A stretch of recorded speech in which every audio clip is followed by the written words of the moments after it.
Hello beautiful people, welcome back to my channel. You may notice that I'm wearing the same turtleneck from the last video. Well, that is because it's the same day, but I wanted to film another video for you because I do these things all the time and I never film them, so I'm like, that's literally a waste.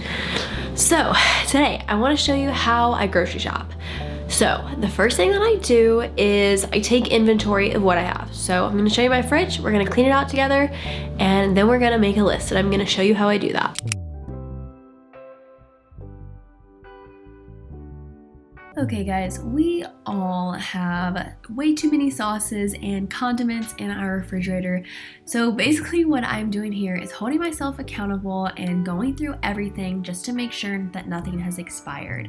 And as I'm going through everything, I'm kind of seeing what do I need from the store, what can I add to my list, and that's what I'm doing here. So far I've added butter, ketchup, and barbecue sauce. I had these cherries from one time when I made Shirley Temples for my Christmas party, and apparently they still haven't expired, so I guess I'm going to keep them, but I'm not sure when I'm going to make another Shirley Temple. I love to put relish in my tuna, so that is what you saw there, and now I'm starting to go through more of my refrigerator. I also like to go through any leftover food and make sure that it has not expired already, because that's disgusting. I don't like to keep things that I've made for more than 3 to 4 days because I know that it can go bad after that. This is why you look at your food. That is traumatizing. Oh my God, February, and it's already molded. This is why I have trust issues with cheese. Okay, if you know anything about me, you know that at this point I am paranoid about when cheese expires, so I am looking at that, I'm looking at everything. The next thing I do is take these containers out of my fridge. I love these. I would never have bought them on my own because I'm balling on a budget, but I put them on my wedding registry and I'm so thankful that I got them because, you know, it's not a must-have for a fridge, but it's definitely nice to have things kind of sorted and in different categories in your refrigerator. So basically I'm just scrubbing those out because they can get a lot of crumbs in them and it's definitely not ideal. And now I am spraying down my shelves in the refrigerator because, again, things spill, like onions peel, things happen, and like water can get spilled, different juices and smoothies and things. And that is just not ideal in my opinion. It can start to smell after a while. So right here, I'm just like deep cleaning and making sure I'm getting all of the areas. Something spilled on my bottom shelf, like in between the plastic and the white part. So if you have any idea how to get that out, let me know because I have no idea how to separate it from that. But anyways, as you can see, my fridge is looking a little bare because I need to go to the grocery store. It was definitely one of those days where it's like eat whatever's in the fridge. One of my guilty pleasures lately has been turkey pepperoni from Applegate Farms. They sell it at Whole Foods. I think they sell it at a couple of other places too. But it is so delicious and there's no antibiotics and no nitrates, and that is a win-win in my opinion. So what I like to do once I've finished that is to pull up the Aldi website on my computer, and then I take a look at my list and I search for the right brands that I like. I usually do tend to get grass-fed meats and organic items, especially with produce. I really do not want to be eating things with pesticides on them, but obviously it is a little bit of an upcharge, so that is definitely a bummer for me because I haven't always eaten this way. When Austin and I first got married, I pretty much just bought like whatever I could within a certain budget, and we are still on a budget, believe me, but I am trying to be a little bit more conscious about what we're consuming. So like with butter, for instance, I do try to get organic butter, and then for ketchup and things I try to get no sugar added and just like preservatives and whatnot. And then we get turkey hot dogs, again with no nitrates or nitrites and no antibiotics.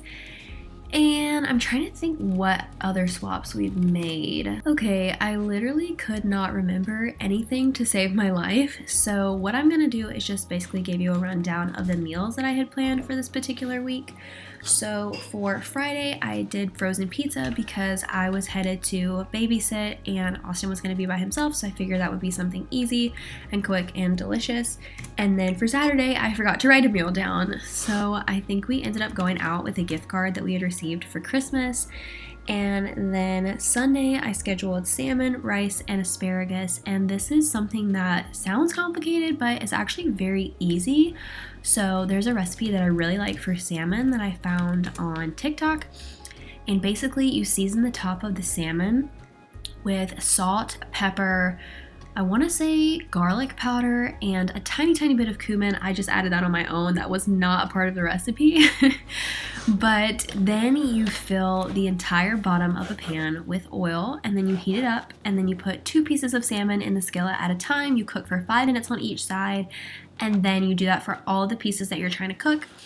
And then I make a little sauce, so just dump a bunch of soy sauce in the pan, add some honey, and then some garlic powder, and it kind of like congeals, and you can pour it over the top of the salmon, and I'm not being dramatic, it is literally so delicious.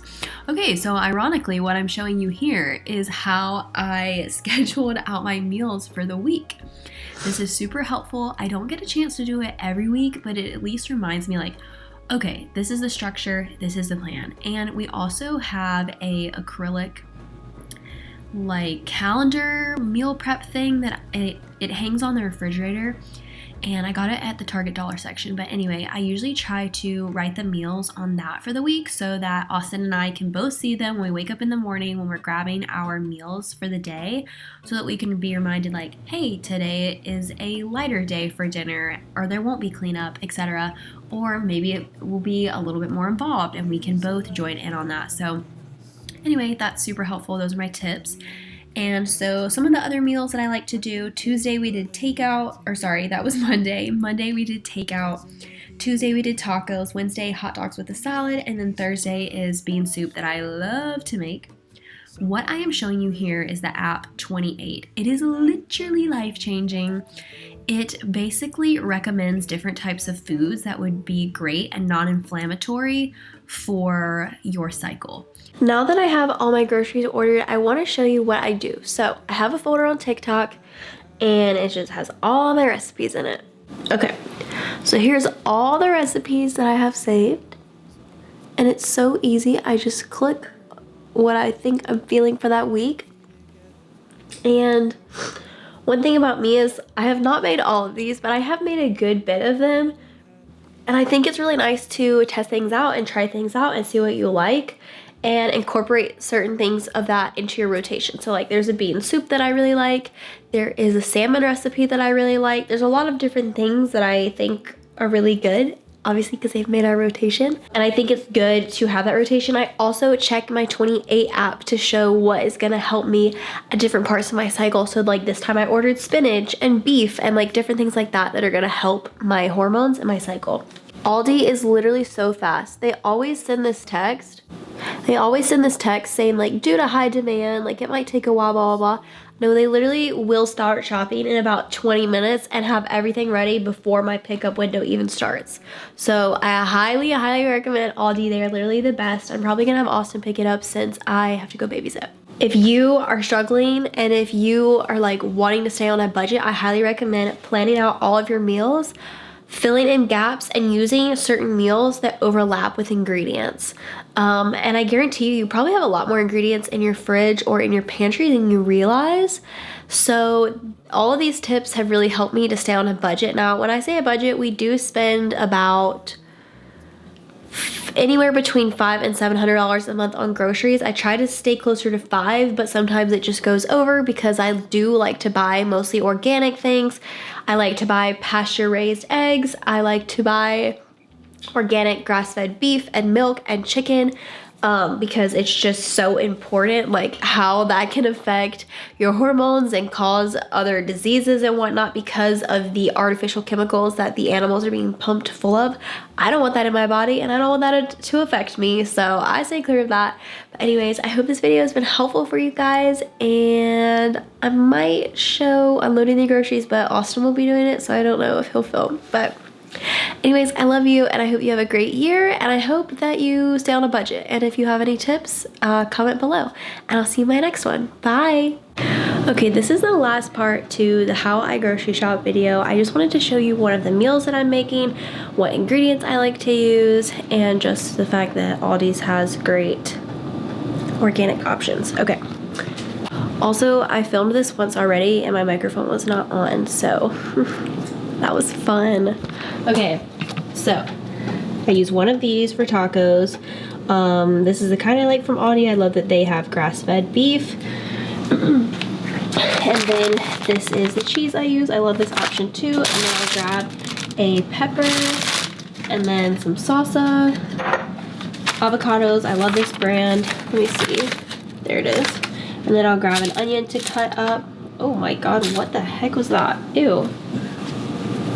Anyways, and I usually don't use fajitas. I usually like put it with a rice bowl or something like that, or just like eat it with chips, but you could do that too. Anyway, this is just a easy quick meal that I like to do because I also usually have enough for the next day as well. I just wanted to share that like the meals that I picked this week were super easy, like, and you don't have to have it set in stone to where you're like, oh, this day I have to do this meal, da da da da. Like, we were supposed to eat pizza like 4 days ago and we ended up eating it last night, and then like I was supposed to make the bean soup today and I made it like Sunday or Monday instead. I can't remember. So it's very flexible. But anyways, I hope you guys enjoyed this video. I hope it was helpful and I will see you in my next one. Bye.